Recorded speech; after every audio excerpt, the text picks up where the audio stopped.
Hi guys! This is going to be a story of a house and a couple of women. The first one, well, I don't know when she was born and I don't know when she died, but I know that the house supposedly was built for her. And her name is Sarah Wetherill. My parents bought the house from her. So my parents were only the second owners of the house. I'm the third owner. And there's still some original stuff to the house. So part of the journey is dealing with the fact that the house is from 1911 and 1935. So the house itself is a fun challenge.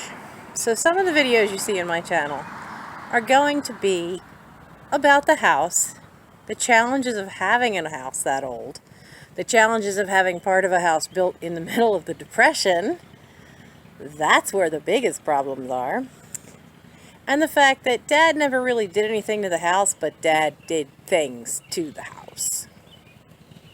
That should tell you a lot right there. This channel is also going to be about more than just Sarah.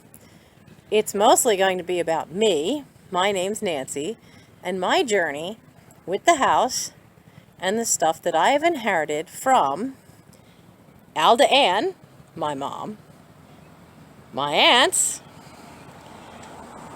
and which was June, and my friend Nancy.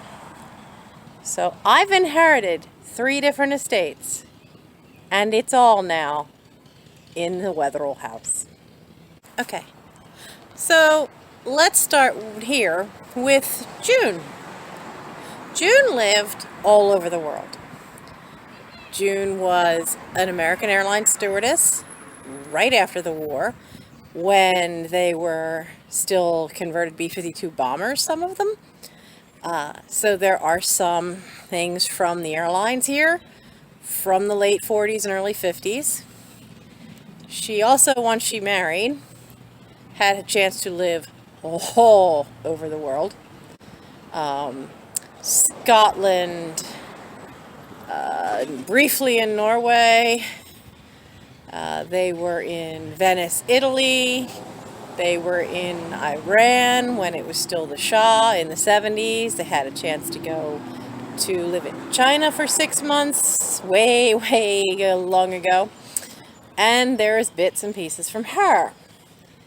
Plus a lot of things that my cousin didn't want, or asked me to sell, and we split it. So there's boxes of that stuff all in this house as well. And we'll go through all that. This is a long-term journey because I inherited all this stuff in the space of the last, well, come May 3rd, in the last 14 years. And as soon as you started getting cleared out from one, came the inheritance of the next one. And you weren't completely cleared out from that, and came the inheritance from the next one. So that's how that works. You can't always seem to get out from under it. Because after all, how do you give an inheritance back to a dead person? As I had someone in my family suggest, you should just give it back to them. Yeah, how's that working? The other inheritance was another Nancy with a massive book collection and no kids, no family, no siblings. So it took us 3 months working hard to empty the house out. Every day I stopped on the way home from work, and every day we filled my car. I've sold off books for the last 6 years. And I'm finally at the point where I can get to the things that were from Alda Ann and from June. As I had to give up a storage unit, things got mixed up.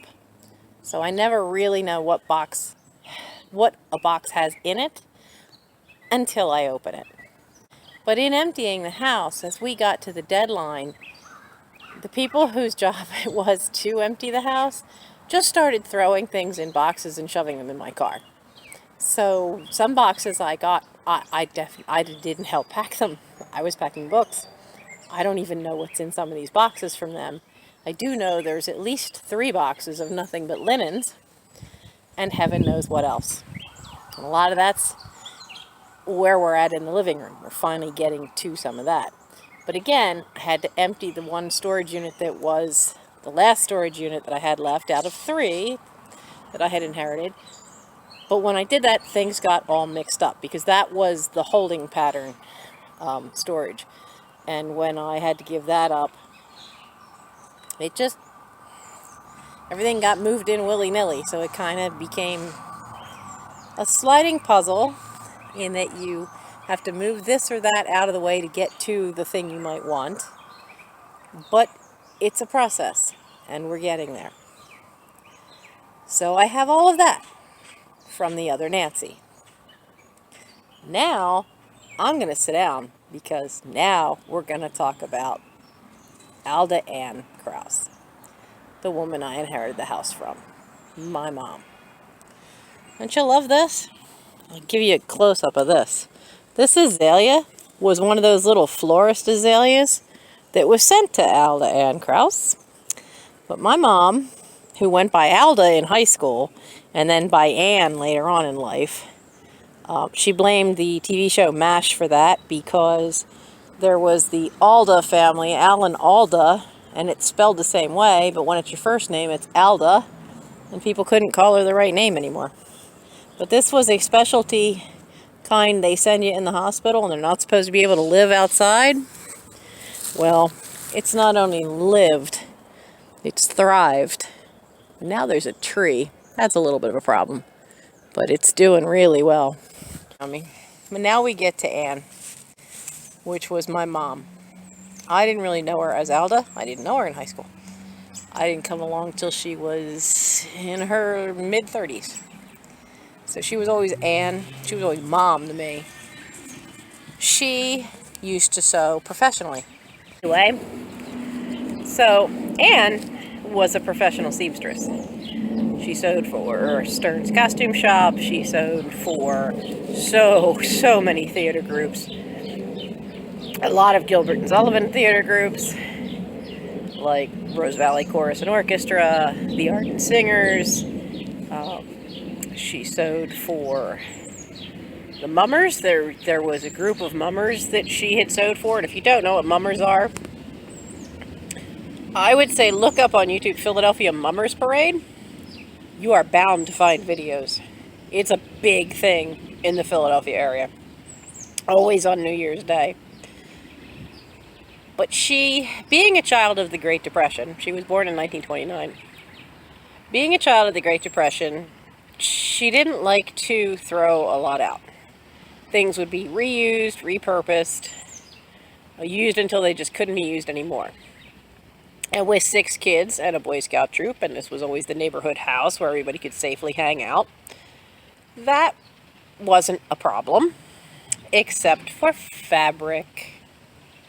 Lots and lots of fabric, patterns, bits and pieces, everything.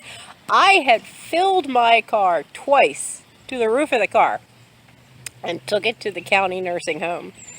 And they said, "Thank you, but stop. We have enough. You're going to keep us busy for, 2 or 3 years." I had taken bolts of satin. My eyes are watering from all the coughing I did with that bug. I took bolts of satin, a little bit of velvet, not a lot. There were some, get away bug, there were some dresses that weren't finished because she would do bridal parties and do, all the bridesmaids, occasionally the bride. And sometimes, girls drop out of being a bridesmaid. It's not inexpensive to be a bridesmaid, even if you're trying to save costs and have somebody make the dresses. So there were dresses that were half finished, that were all cut out but not put together. There were some that were partly put together, but not hemmed or anything. So I had a bunch of them. I donated them to the local high school. And they would finish them up, and some girls got free prom dresses or free material. So it was great. So I cleared a lot out, but there's just so much more. And there's so much that in her last few years, she was just buying a lot with intent, but then never letting it go. So Mom never really got rid of any fabric, I swear. So there was a lot. There's still a lot. And I used to do some sewing. I could never do clothes. She never taught me how to lay a pattern out for clothing on a piece of fabric. So it's kind of like the shoemaker's kids have no shoes. There's material there for clothing she wanted to make for me, and she never did. I was always the last on the list, which was kind of frustrating, but it's there. So I was just starting to learn quilting, so I had a lot of fabric of my own. A fair amount of what you're seeing in the Black Hole Challenge is my fabric. Some of it's hers. Most of it's what I had bought. Not all, though. Not all. So there is that. We haven't even gotten to the dining room. There's fabric in the dining room. There's fabric that was in the front bedroom, which is the Black Hole Challenge room. There's fabric in the attic. All that was Mom's. You know, not all that was in the Black Hole room, but some. But everything that's in the attic. Everything that was in the master bedroom. Everything that's in the dining room still. Mom's fabric. And I gave away carloads. So there's going to seriously be some crafting sales coming up as we get through all this. But she was born in 1929. The Great Depression hit in October of 1929. She was born in June. She was a little girl, her and her sister, in a house with 8 adults. You couldn't get away with anything. And nothing got thrown away. Nothing got wasted. And with having 6 kids, that was also, you know, the attitude. Nothing was going to get wasted. You used up everything until you couldn't reuse it or repurpose it anymore. So there was a lot here. But there was also stuff she inherited and didn't really know what to do with. So she just kind of would like stick it in a box and pack it away. So some of that's also what I'm finding.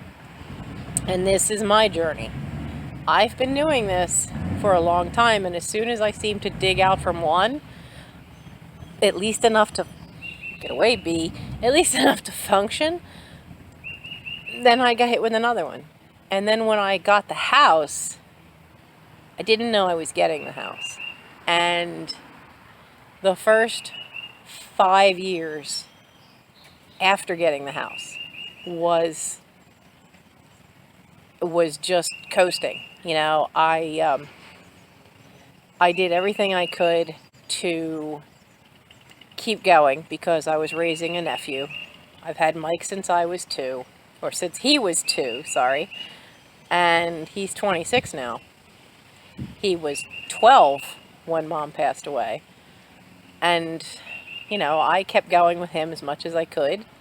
And then he had to move out so he could finish high school because I got downsized out of a job that I loved, because that happens. You know, you get downsized out because of finances, especially when you work for a nonprofit. And I couldn't keep paying for the private school Mike was in for high school. So he had to move out and finish the last 2 years of high school living with his father, with my one brother. And then he stayed there for a while working because he knew he'd have to put himself through college. And the years that he was gone, the grieving finally hit. And so did the massive depression. And so for about 5 years, I did nothing. I couldn't function. We was barely functioning. I just did enough to keep the bills paid and just kept focusing on that and just kept my head down and just kept going. But the depression bouts were horrible. And then I finally got them to agree to put me on medication. That helped a great deal. I had a little bit of therapy, but mostly it was just having to work through it on your own and having the medication to help balance out. Because a lot of depression is a hormonal imbalance. It's an issue. Sometimes you need something that helps you balance that out. So that was the key turning point that made things go away. That made things a lot better. So then I could really knuckle down and start on the house. And it took a while before I even thought of doing a YouTube channel. That was not on the radar at all. And then 2020 happened. 2020 happened and all the flea markets closed. And I thought, there's got to be some other way, and I can't possibly be the only one on the journey of having inherited a bunch of stuff and then going, well, now what? You don't really want to throw it in a dumpster because it's good stuff. Sometimes it's really, really cool stuff. Sometimes the things you don't expect to sell well go through the roof, and things that you really think because of the maker it would do well, just don't. They just don't. We all take for granted old wrapping paper and old greeting cards, especially Christmas cards. And we don't think anything of it, but a lot of us had parents that saved all of them, and they're all signed, and okay, so they're used. But they're 1950s or 60s greeting cards, and people just snap those suckers up. They love them, especially the Christmas ones. The plastic stuff that we had on Christmas trees growing up in the 1970s, that crazy elf on a shelf, which I always thought was so creepy, people love them now. They love them. Wasn't called elf on a shelf then, but... So you never know what you've got until you start looking around. And it's worth it. The other thing that makes it worth it of doing the journey of having to go through the stuff you inherit is the cool stuff you find. The letters, the history of your parents before you knew them. Because, let's face it, you never really know your parents. I was blessed. My mom and I got to see each other as adults and found out we were really good friends because we had a lot of similarities we liked. A lot of things that we liked together, that we liked to do together. I was blessed in that my mother was also my friend. And that's a rare thing. It's very rare to get to the point where you see each other as two adults that you could be friends with, let alone, an adult child. Because at that point, you're still a child. You're still an adult child, and they are still your parent.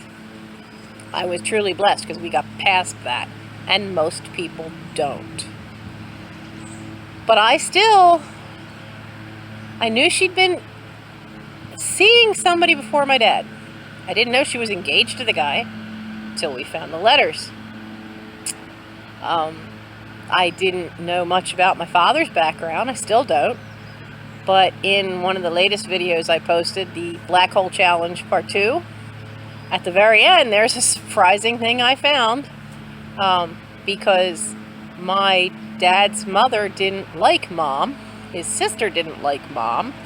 So they didn't let her have anything of his from when he was a child. Nothing. So I was very surprised to find anything that was something from my dad's from before they married. Since he got out of the Navy before they actually married, Mom wasn't even allowed to have his Navy uniform. Nope, not at all. That's why there's no photos of my father as a child. Extremely few. I haven't found any, let's put it that way. There might be some, but so far, I've found none. None. There's one we grew up with seeing that was in a frame on the wall of him as a little boy, and that was it.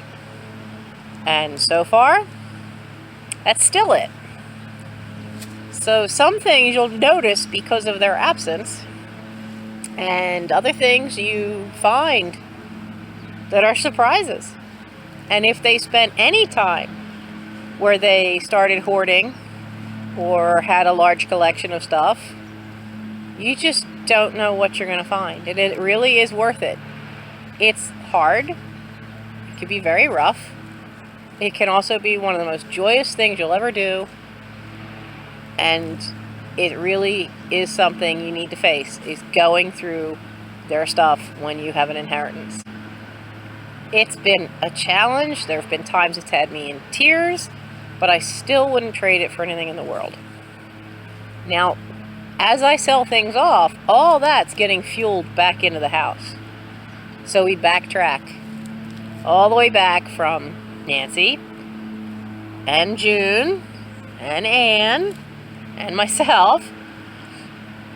We've backtracked to Sarah. There's very few houses of the Wetherill family in the city I live in. Her parents, her father, built the local elementary school. The side street's named for the family. The original 1800s family homestead's across the street. But there's only the one across the street in my house that haven't been chopped up into apartments. Even though what had been the elementary school is now fancy apartments. It's still the same good-looking stone facade, but it's chopped into apartments. So this is it. There's just two of us left.